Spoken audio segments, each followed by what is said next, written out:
Class, I want to talk a little bit about weighted average cost of capital today. We will be doing weighted average cost of capital as this lecture and hopefully setting up our analysis in the upcoming case. So when I talk about cost of capital for a discounted cash flow or DCF valuation, it's the discount rate applied to the cash flows, right? So one way to think about this is it's kind of like an opportunity cost of the funds related to a business or a project. So think of the opportunity cost as the expected return on an alternative investment with similar risk. So investors looking to maximize their value will demand the same return on a given project as they could earn on an alternative investment of similar risk, right? I think the one thing to think about with opportunity cost, hey, I'm an investor and I decided to make the investment with your company. So guess what? If I made this investment, I could have made investments in something else. So what I gave up by investing with you, therefore, becomes my opportunity cost as an investor. And therefore, because that's my opportunity cost, I'm expecting that you will make that, right? So a lot of things in finance kind of go along this idea of an opportunity cost, right? What I gave up to make this investment now becomes what I need to make from you because I gave that up. So this is useful because then we can start to use it to think about establishing the cost of capital for firms. And what's key is firms in the same industry. Obviously, we have to make adjustments for things like capital structure, things like that. So, okay. So capital markets, they're a big deal. Why do they matter? Well, usually firms don't need this to finance every new project, right? In other words, they don't have to go to the capital markets to get money every time they want to do something. But this is where we find that alternative investment with identical risk, right? So what I just talked about, we can use the capital markets to sort of establish the opportunity cost. Because guess what? Firms that look like me from a risk perspective, in theory, what their sort of returns would become my required return because that's what's available in the market. That's the opportunity cost. Markets matter because it gives the opportunities to buy and sell different kinds of assets. That's another really important thing to understand. So we use capital markets to help us inform what's happening at a firm because we see different examples of firms that look just like us from a risk perspective. So when we think about the impacts for weighted average cost of capital, now look, you've seen weighted average cost of capital in a lot of different classes, right? You've seen it in 3001, 4221, 4422. We bring it up again. So this is, again, kind of what we've seen before. But you remember you have weights of debt and equity, you have tax rates, you have the cost of equity. You have the capital asset pricing model. So remember that involves risk-free beta and the market risk premium. And then you also have potentially a cost of debt. There could be other financing options as well, but that's what we have for inputs for weighted average cost of capital. So this is sort of the base formula. Most firms have equity. All firms have equity. Most will have debt and equity. Some might have more, and if they did, then they'd have an additional weight and an additional cost for that. We're going to use the market values of debt and equity to get the weights in the capital structure. Again, it's key that we use market values, okay, not book values. Now, that being said, sometimes we'll be forced to use the book value of debt because we have to, market values of debt are not always readily available. And frankly, the book value of debt is probably a closer approximation to the market value of debt than the book value of equity trying to approximate the market value of equity. That can be off a significant amount. Debt won't be off maybe quite as much. Remember, the reason that debt won't match, the book value won't match the market value of debt tends to be tied to things like interest rates, the general level of interest rates, and a change in the risk profile of the company. And those can definitely cause us to be different than the market value. However, the swings maybe aren't quite as dramatic as it would be for equity. We'll talk more about that as the class moves on.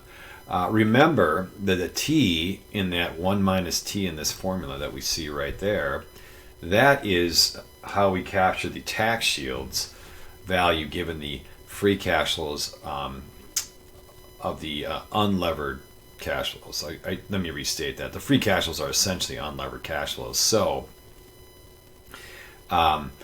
in order to be able to integrate or put the value of the tax shields in there, we use that 1 minus T, slightly lowers the weighted average cost of capital, and therefore increases the value by that amount. But the implicit assumption is that value is really tied to the fact that you have a tax shield related to debt. So that's really what I'm trying to say with that last bullet point there. One way you could always do this is if you have the weighted average cost of capital and you sort of use with and without that 1 minus T, you'll see the difference in value. And guess what? That difference in value is the approximation of the value of the tax shield. All right, so the capital asset pricing model, again, a lot of this is a rehash. I first bring it up in 3001, then we see it again in 4422. You probably saw something similar in 4221. But essentially what we're thinking about is the return on any asset is a function of the risk-free rate. So any asset, whether it's risky or not risky, will give you the risk-free return. That's just because you decided to delay your consumption, determined by the supply and demand for money. In theory, it compensates you for some level of expected inflation. But then there's the risk part, right? The beta measures the risk of whatever the security you're looking at is, and the compensation is the market risk premium, the difference between the return on the market expected and the risk-free rate times the beta factor. That will be, in theory, compensating for the additional risk that you've taken on. Okay, so sorry. We use the securities market line. We have beta on the horizontal axis. 1 represents the beta of the market risk assets, so it also is tied to the return that's expected on the market. In this case, it's 12%. That will correspond to the beta of 1. Beta of 0 is another sort of identity beta, if you will. That's the risk-free rate. So notice if I put a 0 in for beta, now the risk-free would be the expected return. And recognize that beta is essentially a measure of the systematic risk in the firm, right? So we sort of think about we have 2 kinds of risk, right? We have the risk that's firm specific. Hey, this is, the fact that you have Apple, and when Steve Jobs died about 10 years ago, that was a risk that Apple had to deal with, right?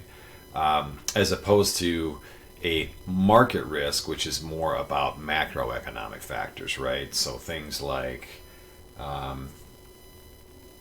the inflation level, the cost of oil, new technologies that, like, what we've seen with the internet technologies, storage technologies, how that affects firms. It affects every firm, really. But the degree to which firms are exposed to this really is a matter of, is going to be different. Okay, so again, you have firm specific, things that are specific only to one firm, versus things that are specific to all firms, sort of like macroeconomic factors, interest rates, oil, GDP, etc.